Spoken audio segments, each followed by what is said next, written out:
Hi, everybody, and you're really welcome to this episode of the Irish Food Trade Connect Conversations. And I'm so happy today to have Aisling Tuck with me. Aisling is the founder of Naked Bakes and has had significant success since her entry into the Kickstarter program with Lidl. And I'm just so excited to have a chat with Aisling to see how that growth is going and where she's going to next. So, Aisling, you're so welcome today to the podcast. Thank you so much for having me, Margaret. It's great to see you. And tell me a little bit about how you're doing what you're doing today. I think um, it comes down to having good people around me and good teams, um, Mm. and trusting them and their capability and being able to delegate where I need to. Um, I say they're the main things, and having a good support system for me personally in my life. Brilliant. I think that's a really wise thing to say. I think, and especially when you own your own business and it's yours, and you can be so, how would I say, worried that things mightn't go as they should go, or letting go of a little control. It, but the trust to have in other people to help you, especially where you're staging at now, because you definitely, I would believe now, I can't speak for you, but this is this is big. This is big what's happening, you know? Mm. Yeah, we're definitely in a place of like scaling up at the moment, I would say, and trying to keep up with the growth. Yeah. And like my goal is to create a really sustainable long term business. So Okay. yeah, I think trust is obviously key, and being able to trust the people that are on your team. Um, and I also I think like this, you kind of need to take ownership a bit as well, in that like I kind of heard this approach and I quite like it is, don't blame people, blame systems. So like when things go wrong or things aren't up to standard, it's not one person's fault. It's like, how did the business kind of allow this to happen, or how did the systems allow it, and what processes can we put in place to improve things, make things better. um That makes for a great work culture. That does yeah. what you've just said there, because um, it's so quick to blame a person. Yeah. But most of times, and especially when you have different people working with you and they all have different skill sets, but the job that they may be doing may be a standard way of doing it, but Mm. yet they all do it very differently. So that kind of a system that Mm. is that is run quite well, because it's when the system doesn't work, it's then the Yeah. people can't follow it, if that makes sense. And I suppose I'm a stickler for, in the operational world, or I love it as standard operating procedures. I know we're not all robots, but I just feel if someone doesn't give me a document Mm. and I can't follow it and I'm expected to do a job, sometimes I need to be able to follow the document. If so I think, and that's probably just from my own background of being operational, that especially in specific roles, that's very important, because um and in the manufacturing world especially, because it's not it's not as clear cut. Mm. There's one way of doing it, and for efficiency it has to be that way, a Yeah. process, which is Yeah. quite right. How Yeah, did you especially. Oh, sorry. Sorry, no, go ahead. Sorry, I'm just No, very I interested. was no, you're fine. I was just gonna say, especially in food manufacturing, because the margin is so small, so everything has to be done for efficiency, like you said. So It does, and it's it's the love of it, but yet when you're going scaling, it has to be efficient. And yeah. I think that's a point where I see a lot of people, they first of all, they're probably maybe creative or chef led, and next thing, all of a sudden they have to scale up, and it's operational, and it's very different ball game altogether. So it's that piece in the middle that can be very tricky. Tell us, how did you get into baking? Um, I baked every weekend with my mom and my granny growing up. I loved it. And when I went vegan, I was about 18. And I was kind of met with a lot of opposition from my mom and my grandmother about what that was all about. And that kind of drove me to prove to them that plant based could taste just as good as products made with eggs and dairy. So that kind of gave me a lot of motivation to do a lot of recipe testing and kind of benchmarking my new vegan baked goods against stuff that I'd baked traditionally growing up. And I started actually sharing that online, and I grew a following that way. So that's kind of how it turned from um, kind of a childhood baking obsession to the very start of the business. Wow, so it's so purpose driven, so because you went vegan at 18. Yeah. So you were probably, when you went vegan at 18, there was probably not that much out there in that No. way of product. Yeah, that was 10 years ago. Right. So the alternatives on the market weren't that good. And I went and lived in Australia for 2 years. Well, I dropped out of university and moved to Australia by myself. Um, and there was like a big foodie scene, and particularly plant based and health and vegan and all of that. So that kind of inspired me a lot. And when I came back home, I kind of noticed the gap in the market in Dublin for plant based baked goods. So um, that was kind of the starting point, I guess. So you moved to Australia all by yourself. Yeah. What spurred Yeah. that? Um, Honestly, it's one of the few times in my life when I've had such a strong gut feeling. I remember walking into the building in UCD. I was studying international commerce, and on my first day of second year, and I just had such a strong gut feeling that I wasn't meant to be there. I just felt it in my gut, and I was like, I'm gonna like go to admissions now and just defer my place. Um, so I deferred for a year, and then I think they might have called me, and I was in Australia still, and they were like, "Are you coming back next year?" And I was like, "No, I don't think so. I'm gonna stay here a while." So yeah, I just always had a travel bug, and like I loved, like I've always been quite independent and like wanted to take risks and do things on my own. Um, so I think that has kind of gone hand in hand with starting the business as well. Um, Mm. yeah. Yeah, because it wouldn't be a move that everyone would make. And what you say about the gut instinct, I Mm. love that because, and I'm much, much older than you, Ashling, and Very good. I, I have only now started to listen Yeah. in my 40s to my gut instinct. Yeah. And I don't know why that is. I think when I was younger, was I just unsure of where I was? So it's a real credit to you that you had, and the pressure as well, because I know when I was in college, the pressure to keep going with it, to keep Mm. going with it, and and you know, even at these times, and I was actually just lecturing a team of people today, and I was like, when you actually study as an adult, you're there because you want to. When you go in after school, you're there because You're not it sure what most else you could you're be not doing. sure what else you're just Yeah. going in to do something. And like it's funny because like I remember when I finished my junior cert, I wanted to finish school, and they said no way, you're staying, Mm. you're like. And in my first year of college, I failed quite a few exams, Mm. and I still went back and I did it. But it was what you do at the time, where to have that gut instinct to say, this now, I need to go do this. There's a there's a drive in that. So it probably shows a Yeah. drive in you, I would say, that Yeah.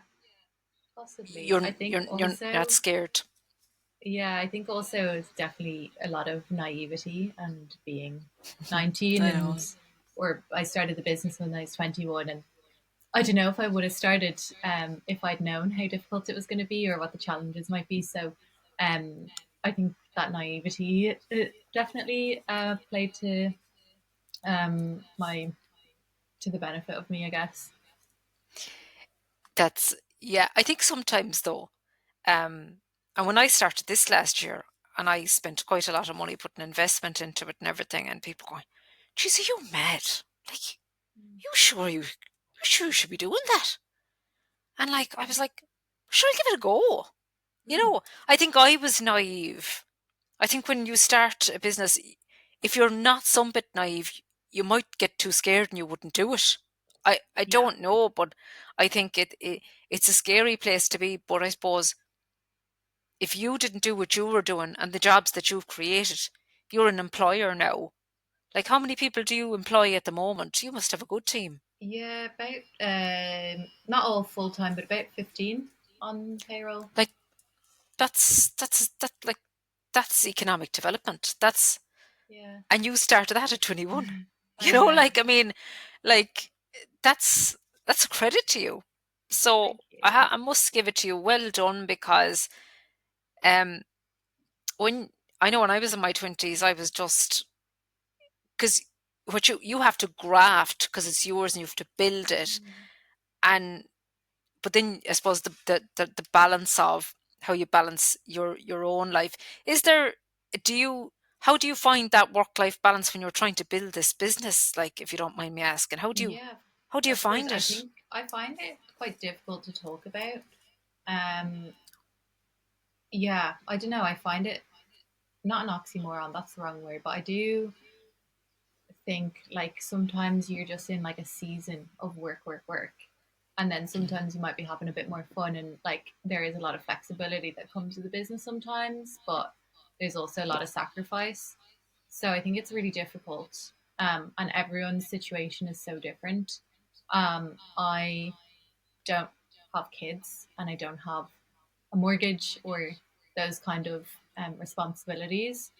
And I obviously started the business with a lot of risk, as I said, and naivety in my head. But I also had an incredible amount of privilege, which I don't think can go unspoken. That I was living at home with my parents who have a house in Dublin, and I was able to take that risk because what's the worst that could happen? Like it would fail, and I'd have to go and get another job or go back to college.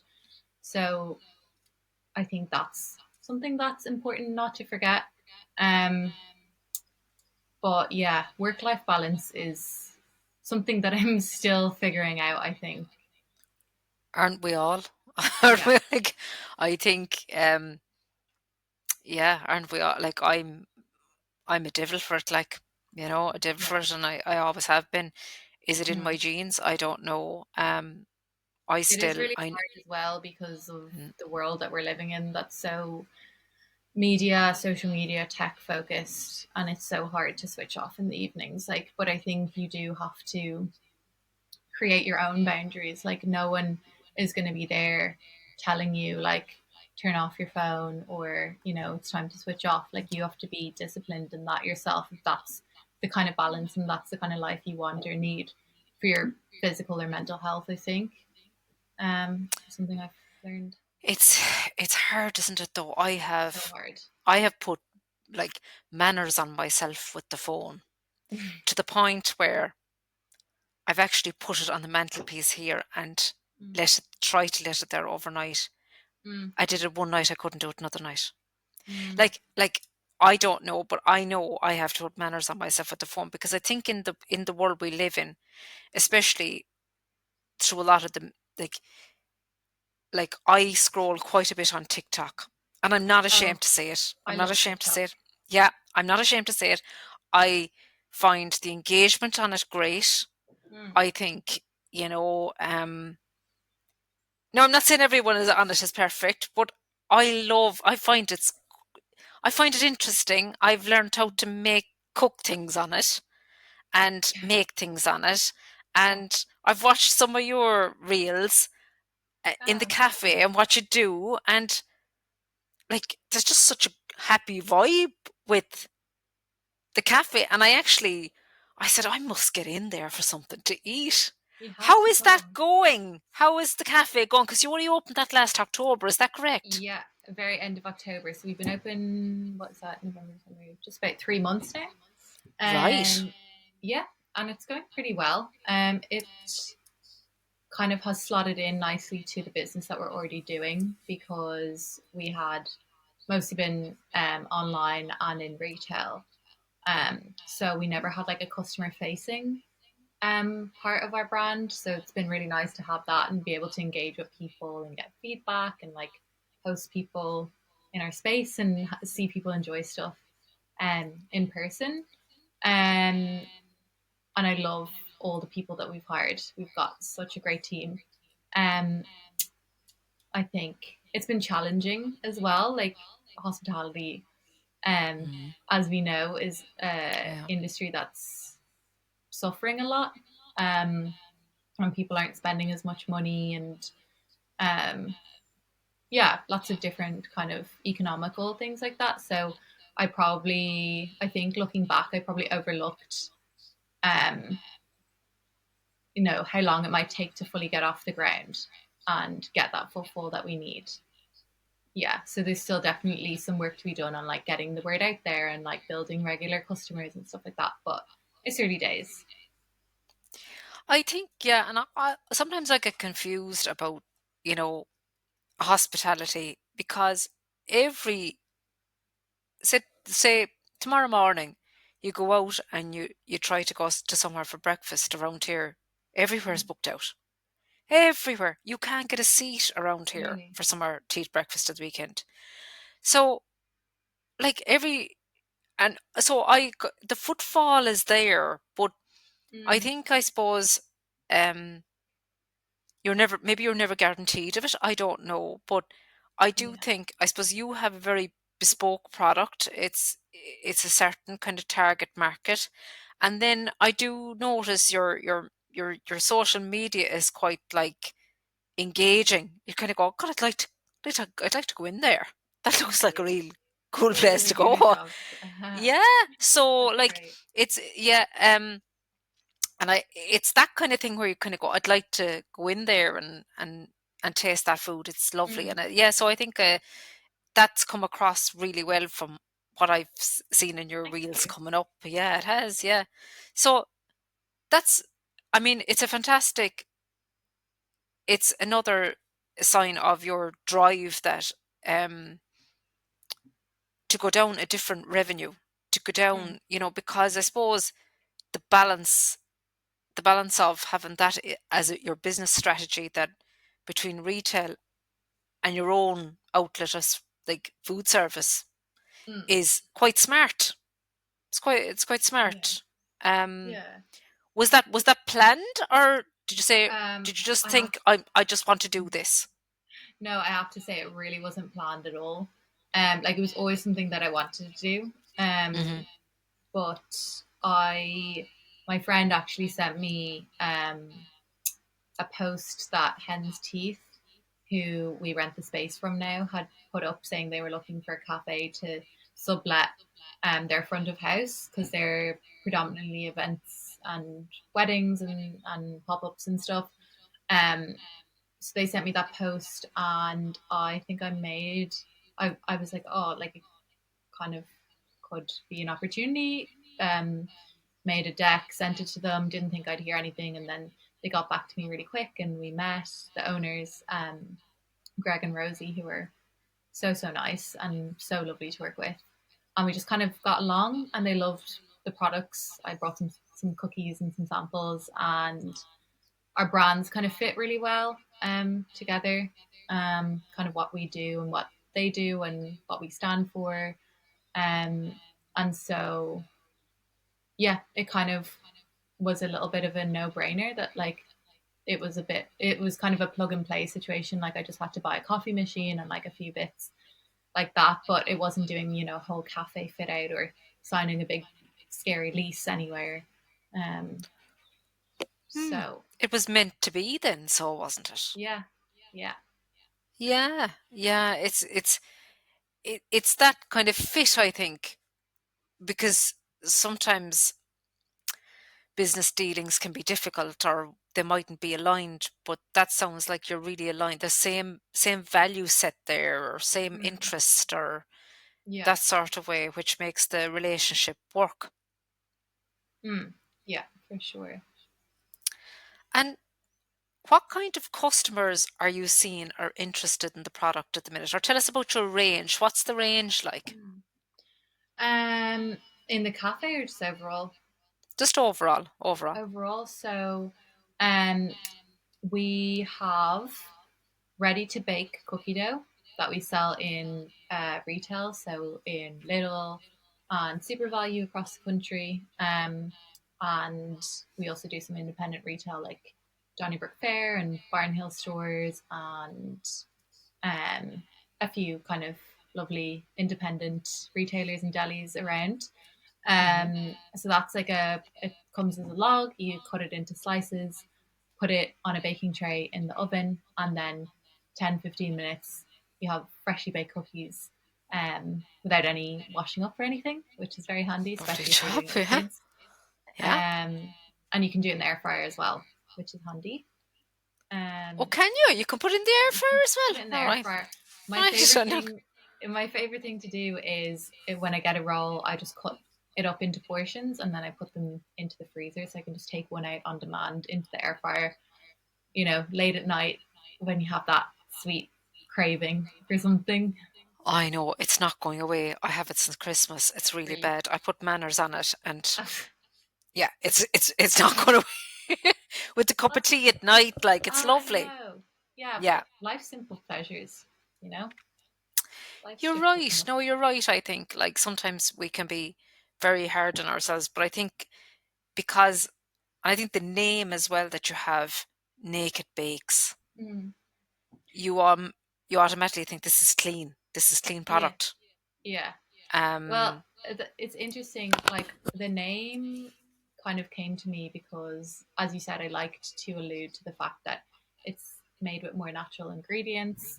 Um, we're not positioning ourselves as like a super healthy, clean brand because, like, we're not going to pretend there's no sugar or no calories in the products. It's just made with ingredients that we can pronounce and like the kind of things that I used baking with my granny growing up. Um, so that's kind of how I position the brand and the product range. It's very much focused on taste and indulgence, but while being plant based. But like I think the name Naked Bakes is kind of fun and tongue in cheek, and like it's a it cookie is. and baking brand. Like we're not Yeah. selling anything too serious. So um, yeah. Very good. No, because as a consumer, it's funny now how you explain it that way. Because as a consumer, I go, "Oh God, this must be very clean." So Mm. that's probably a really good thing, But it is a cookie all the same. Yeah. Um, where do you see? Because you're in a period now where the manufacturing is probably scaling up a good bit. I would Mm. imagine. Like what does that look like, or what challenges are coming along with that, or Mm. do you I think see? How do you see that, or how do you manage it? yeah. Definitely the plan for this year is to find a bigger site that we can fit out a proper, like a small factory Yeah, essentially, so we can scale up the product and automate some of the processes. Um, because everything's handmade at the moment, um, and automating the cookie dough doesn't actually reduce any of the quality. In fact, it probably makes it better and more consistent in quality. Um, and would mean that we can reinvest more into the brand. So that's definitely the plan for this year, but it's been quite challenging because um, it's hard to find spaces in Dublin. mm, So yeah, and then I think like another big challenge for most small businesses is cash flow, and like as we're growing and scaling a lot, it's managing the cash and making sure that we don't run out of money, basically. yeah, Because like with all the growth and with the increase in sales, there's obviously massive increases in stock and debtors and managing all of that as well as like automation and machinery and equipment. Um, so I'd say that will be the biggest challenge for the next 12 months. But kind of, yeah, I think that's kind of the focus alongside, like, as we were talking about at the start, like the processes and procedures and operations and efficiencies and kind of like documenting everything. And um, we have like, we're moving over to new operating system, I guess, to streamline a lot of the business, like um, purchases and production planning and supply chain and everything. So and financing. So um, I think those kind of projects go hand in hand. It's quite like an operations focused year for us. Okay, yeah, and you'd be surprised the amount of businesses that don't, especially at kind of at a certain level, a certain turnover, they mightn't have the experience in house to look at these things or the time. Mm, mm, But I think, yeah, and especially with cash flow, because when you have staff, you have to have the money to pay them, and especially then raw mm. materials. If you can't buy the raw materials, Yeah. you can't. But I think having the the cafe end of it as a cash business is Mm. very good for Yeah. balancing that. Yeah. Um, For sure. so when you look at that, that's kind of smart because you'll always have cash in a till. Yeah. You just and you're Yeah. if you're getting the people in and whatever, um, Mm. it's that balance I think is very clever. So, Yeah. um, but yeah, I think the operational piece and is as you're scaling up, like do you have it in your head where you're going to next or who you're targeting next or what you want next? Or are you Mm. saying to yourself, okay, I have a couple of things I need to do now in 2025 and where's your head at like? Yeah, I think like probably focusing on the business that we have at the moment, Mhm. and maximizing that and developing that as much as we can will be the next 12 months. Um, Down the line, I'd love to take on more of the retail market in Ireland, and potentially start exporting. We kind of dipped our toe in the UK market a couple of years ago, and it wasn't really the right time for the business. And that was like a mistake I had to learn to, like, not just jump on every opportunity that comes my way, and like be more patient and like play the long game with stuff. So I'm Mhm. trying to like embody that a little bit more. Um, but yeah, I think next 12 months, like, focus on process and manufacturing and operations, on like maintaining and developing the business we currently have, nurturing some new leads in the pipeline for 2026, I think, as well, um, and working on new products. I'm really excited. We have some really cool new products that I probably can't really talk about, but Oh, of course, yeah. yeah, but some tasty things hopefully to come towards the end of this year. And all the creativity, all the product development comes from yourself. Um, it did originally, and now I have some really passionate foodie, chefy people on the team. So Very I good. do get them involved, um, which is great. I have a brilliant baker from Spain, Omar, who came up with this garlic knot for the cafe, um, which goes down really, really well. We hadn't really done many savory options before. Um, so, like, the cafe is a really nice way for us to test new products and get feedback kind of immediately on stuff and what sells and what people like and all of that. And I have a baker or a pastry chef called Eva from France, and she is a cake decorating extraordinaire. And we've launched celebration cakes, so for birthdays and anniversaries and Valentine's and all sorts. So she does um, cakes for us, and she is really good at recipe testing and trying out new recipes as well. But I think where my strength lies would be um, like noticing opportunities and gaps in the market, and products and like what's trendy, flavors wise, or um, yeah, kind of different kind of topical things and zeitgeist, and turning that into products and opportunities for the business. You have built an extremely experienced team around you for you to be able to grow your business, Mm. which is a real credit to you, because that expertise, first of all, I'm going to ask you where you found that expertise because bakers can be really hard to get, Mm. good bakers.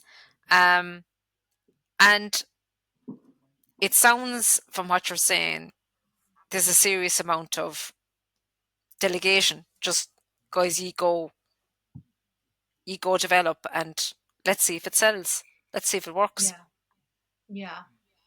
I think that's definitely taken a lot of time and mistakes, and practice is the team aspect of things, and Mhm. hiring and delegating and everything in that realm. Um, like when I started the business, as I said, I was 21, so I had never had a direct report in my life. I had, never had anyone, even under me as a supervisor. So I have had to learn everything kind of on the job. Yeah. Um, and I've definitely made some mistakes. Um, I think something that I'm really uh, kind of embodying this year is um, kind of trying to identify things that people on the team who are already on the team are good at, and like leaning into that more with them and like working one to one with them. I'd say I spend about 30% of my time just with the team and like having one to Mhm. ones and like working alongside them and trying to problem solve or develop things, um, or up with ideas. So yeah, I think leaning into people's strengths, um, and when delegating, setting like really clear deadlines and really clear like objectives, and yeah, I think that's important. Right. Yes. So you've learned this, that because self you've been self-employed for the period of time that you've been out of college, so or Mm, since you come back from Oz. yeah. So to you, you know no different. As you say, you've learned this because you've Mm, had to learn it. yeah. But do you think there's something in your personality that allows you to be like this? Because I know I probably, when I started off, I probably found that if everyone didn't do it the same way I did it, Mm, I'd start looking into it and delving into it. But as the years have gone on and I've, well, as I've been told, mellowed, I I kind of have learned to accept I can't do it all on my own. I need help mm. and I need skills that I don't. I need people with skills that I don't have. But is there just something in you that just kind of says, okay, I'm just going to empower here and I'm gonna let go? Is it something in your personality, Mm. or you just say, okay, look, I have no other choice, or Um, I think like I am quite a trusting person, which can sometimes be a bad thing, but for the most part, I think it's positive, and I see the best in the people around me. Um, and I think I'm quite good at being like, oh, like this person is really good at X, Y, and Z. Like I'm gonna try and help them to be able to do more of that in their day to day job.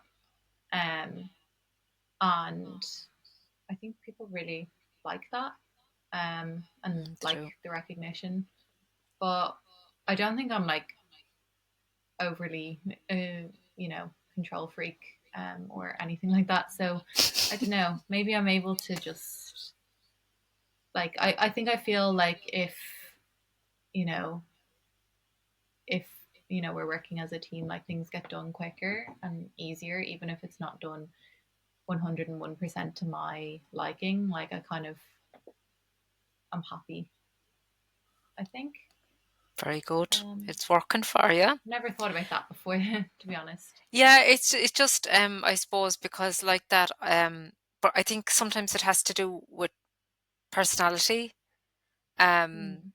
because I know I've had to learn that. I've had to learn to let go a little bit. I've had to Yeah, learn that. me too. And I think because this industry, as you know, and you know it yourself, it's tough. Mm. The margins are low. It's constant go. The phone's always going. It's always Yeah, busy. always. And if you don't Hmm. kind of let go, it hits you years later. And it's only my own experiences. Mm. It hits you later. So that balance, building that from the start, is a great Hmm. foundation. It's a great Yeah, foundation. And the more I've found now, even in the work I'm doing now, I trust I trust people, but they're people that I've known for a long while or something. And mm. I just don't get, I'm not looking at the detail because I believe they're good at what they do. And I Yeah, think, yeah, I think it's the trust factor. It's the trust yeah. factor. Um, and having the same end goal as well, like, Yeah, and people love when you give them a chance to show their skill, and I'm sure your team are absolutely delighted with, if there's a day it goes well in the cafe and there's a new product and it's people are raving about it, that they're just dying to come into work the following day then because it's yeah, not just work to them. It's not just yeah, work to them, which is really, yeah. really good. Yeah. So at 28 years of age, what's the plan? Is a 10-year plan a scary thing, Ashling, or can I ask it? I think it's kind of a scary thing, to be honest. I don't know. I think I'm just enjoying life without too much of a plan. I would love to live abroad again, actually, at some point. Right. Um, I'd love to buy a house, hopefully, if Hmm. that's possible in this economy. I know. Um, yeah. Um, I don't know. I just want to live and enjoy life and travel. And like, I think sometimes like we can like make all these goals and plans, and then you just can get so sucked into like kind of that as the end goal and that as your focus, and you kind of forget to like enjoy the journey of it, which is cheesy, but definitely like something I learned in the business like a couple of years ago, because I felt like I was always just like trying to achieve something, and then when it would happen, like because I never learned how to like enjoy the day to day and like just like the everyday journey of building the business, like I could never enjoy it when I got to the destination of the goal, so to speak, either. Um, Hmm. so I don't know. Maybe that was a really cheesy answer, but I'm quite content at the moment in life. No, I think yeah, it's the go- the day like, and that's where I try every day, and I have to keep reminding myself is to be present in the day because I can run off into next month. What's coming in, what's not coming in, what work is to be done, what's not, Mm. where's there a gap, um, what's going to happen here at home, all this. I can be in today, and I can be in the 1st of March as quick as that, and I don't realize I'm doing it. Um, Yeah, but you're right, just enjoy just every day. And sometimes and I think like that when you're driven, you have goals and you have this, and it's like climbing a mountain some of the days, and yeah, you sometimes. kind of go, but if I'm tipping away every day doing a bit by bit to meet it, it's actually okay. And it's actually okay to take a breath and step back too. It's actually Yeah, okay to do that. yeah, Um, I was in the gym one day there about 2 weeks ago, and I was in the gym at about 11:30 because I had Like when you work for yourself, like you said earlier, you can kind of, you Be could flexible. you could start early in the morning, you could be working late at night, you could be whatever. Yeah. And I said, "Jesus, this feels very weird in the gym at 11:30. Mm. My God, what am I doing here? I'm still, even though I'm what is it, nearly 3.5 years self-employed, I'm still in the headspace of, oh, I should be at a desk, sitting down. What am I doing in the gym at 11:30? That sort of stuff from 25 years Yeah. working for someone else. Like, Yeah. it's mad. It's mad that the teachings you have to nearly teach yourself, reteach yourself in a different way when you Yeah. work for yourself, and you just enjoy. Actually, there were so many times in the evenings that I'd pull up to the gym in the car after spending a day in work, and I'd have 5:30 and I'd have the gym bag out and I'd put the gym bag back in the car because I'd be too tired to go into the gym. Yeah. When I think about it, I know. like, and that could have been 10 years ago, 15 years ago. I wasn't doing the things that I really wanted to do Mm. because the job probably took over. So Yeah. it's a learning, and I think what you've said there, you're quite humble about things Mm. that you've come across, and very accepting that there's lessons to be learned in all of this, which is great, like, because every day is a lesson. Like, Yeah. we none of us know it all, but we have to kind of keep learning, which is Yeah. really good, really good. Yeah. And as regards travel, where's the dream place, or have you thought of it, or you just want to travel internationally? Um, oh God, where do I start? How long do you have? So you uh, have a real big travel plan. You have the travel bug anyway, so oh, I have a travel book. Yeah. Um, I am going to Copenhagen actually very soon for my birthday. lovely, Yeah. very nice. So very foodie city. Apparently full of like bakeries and like lovely restaurants and stuff. So that's my next trip. Um, but I would love to do Japan, Mm. South Africa, South Oh America. yes, yeah. Um, yeah, I want to go back to Australia and see my friends. So kind of all corners of the planet, basically. It's funny, I never got the chance to travel when I was younger. I did it on the job. Mm. And now I've never been to Copenhagen, but I actually wanted to go this past Christmas, but the kids wanted to go to London. Anyway, Oh, that's another story. We'd want another hour to talk about that, Ashling, and the yeah, drama of that. But yeah, I love traveling. Only it's when you're going for work, it's only you're in and out of different cities. But South Africa is probably one of the nicest places, and I love Chile as well. Love there, love. I've been there as well. Absolutely yeah, fabulous spot. Like, yeah, just different world. Yeah. So definitely, if that bug is in you, mm, you have to do it. You have to yeah, do it. Can I ask you about the two most influential people in your life? Because I think you really, really value people. You do really value people. yeah. Yeah. Like I, you're so right. I really do value people and the people in my life, and my mom and my best friend and my partner and the people on my team and like all the people that I've met through the business. Like I've got to meet some incredible um people. And I'm so grateful for the business for that. But I'd say the two most influential people have been my mom and my grandmother. As I was saying, that I used to bake with them every weekend growing up, and sometimes midweek as well.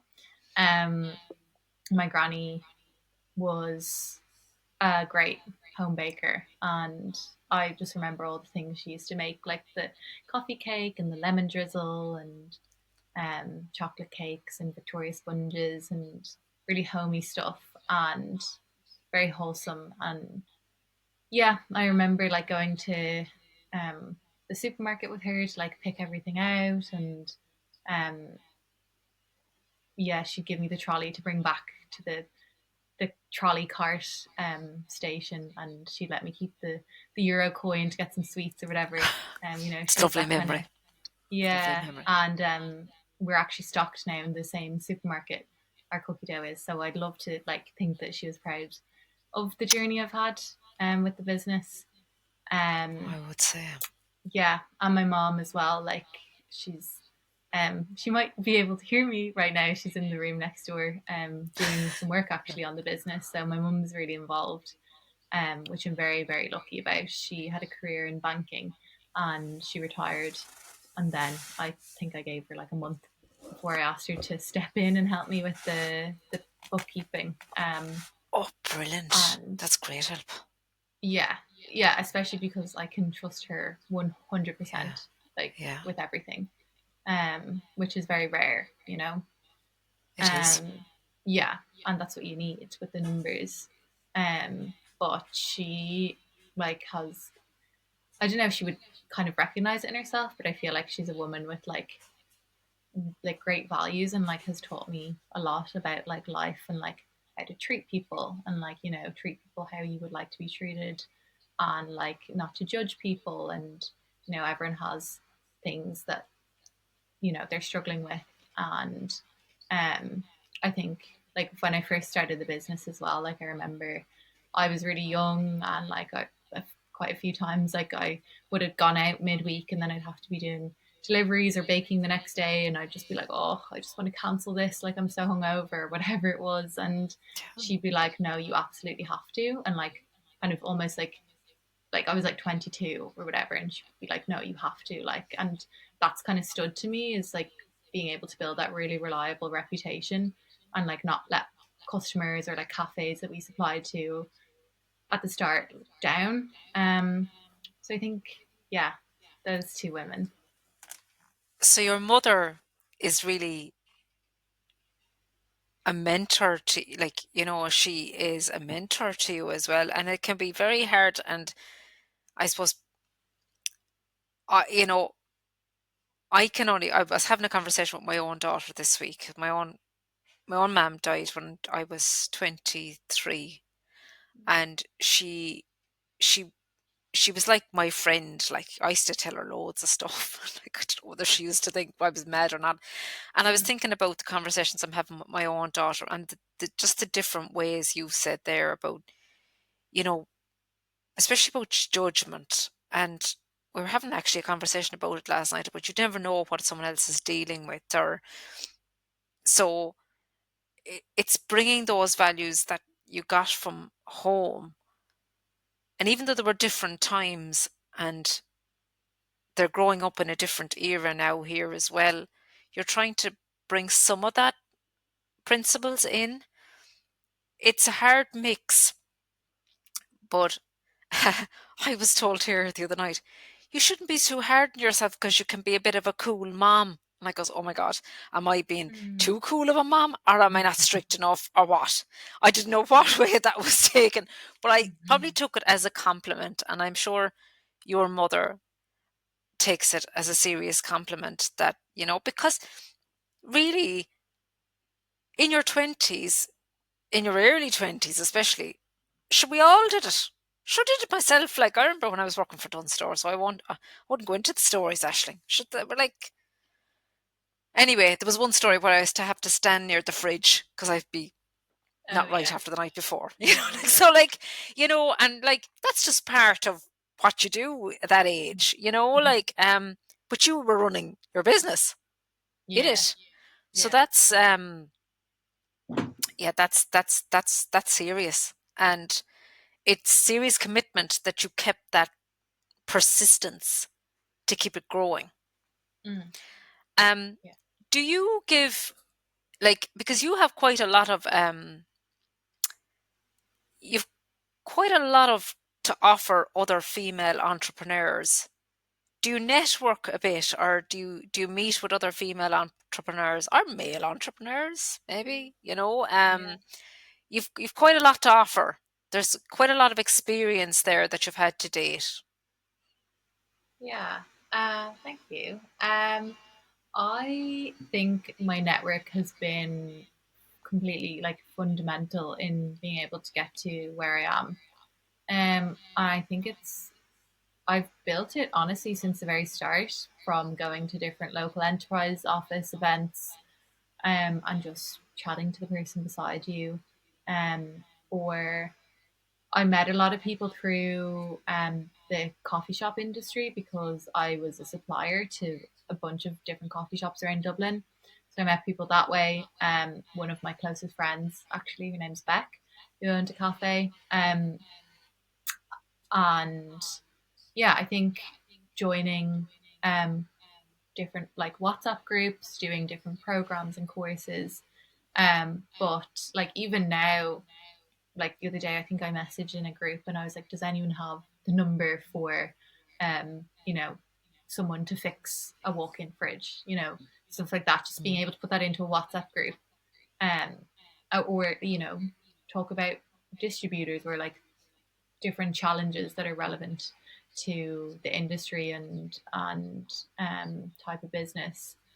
Um, and then like I think as well, like I have a group chat with two of my close friends, Beck and Shane, who both have businesses, and we don't even like talk about the business all day every day in there, but it's just like they know what you're going through because it can be really lonely, being like a solo founder, and just even being able to be like, oh, today was so stressful, and get that support. I think's really nice, and like I think I said at the start about a support system. um, so yeah, I think that's been key. Yeah, because it can be very lonely, and Mm, um, I even had a conversation with a woman yesterday who is doing a bit of mentoring with me, and I said it's actually, and she's doing a similar thing in event management, and I said I just need to talk to someone who has the skin in the game in this particular thing that I'm doing, because I've no board, I need someone that understands what I'm saying to them or gets the exact business model that I'm working yeah, on, because you need people. you You really do, do. because your own head, you might think an idea would be great and someone else will go, well, what's the reason you're doing that for? Or even just to listen, oh God, I had a really bad day and I don't know, and this is not turning out the way it should do. And so I think that bouncing ideas off Mm, each other is great, and it sounds like you've built that really well for yourself, and through friendships as well. They're friends, yeah, they're so you friends. know they're friends. So when you say a thing to them, you know they're not looking for a chunk of what you're doing. Yeah, So you yeah, have that confidence in them, yeah, which is fantastic. Which is fantastic. Aisling, I really, really have enjoyed a great chat with you. Like, I yeah. really have enjoyed a great chat Me with you. too. You're so pleasant to talk to, and Likewise. the the drive and persistence that you have, and like, I wish you so much success, because you're on a trajectory now, and you've all the right pillars in place, which is which puts you probably ahead of the game in your category. So I want to congratulate you on that. Thank you Um, so much. and it was a pleasure having you on the podcast. Thank you This will so much for be having me. this will be broadcast this evening, and I'll put Ashling's details and where your cafe location and everything. Please call in to see Ashling's. Go. I'm going myself, Nick. I'll actually try and get in this weekend if I can. If I can get in, I can't Yeah, wait we're open to. only tomorrow. Only tomorrow. Oh, Yeah, good. Right. Okay. yeah. Lovely. Right. Okay. I might be So in. I'll be there anyway. Yeah. So Very good. Very good. Listen, Ashling, thanks so much for joining me, and I wish you the so best of much as luck. well. Thank you so Take much, care. Margaret. Bye Bye. bye.